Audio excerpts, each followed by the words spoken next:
Alright teachers, it's March Madness basketball, but also March for our latest math fix. Please take a look, let us know what you think and how you're using them in your classroom. Today's math fix centers around 8.ee.2. Use square roots and cube root symbols to represent solutions to equations of form x squared equals p and x cubed equals p, where p is a positive rational number. Evaluate square roots of small perfect squares and cube roots of small perfect cubes. Know that the square root of 2 is irrational. In this math fix, students are asked to think of examples relating to square roots and cube roots.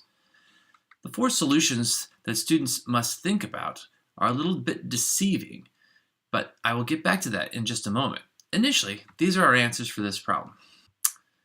For A, it has many solutions and follow a fun pattern that kids can discover. B does not have any possible solutions. C is looking for the idea of a negative works for a cube root, but it's not for a square root.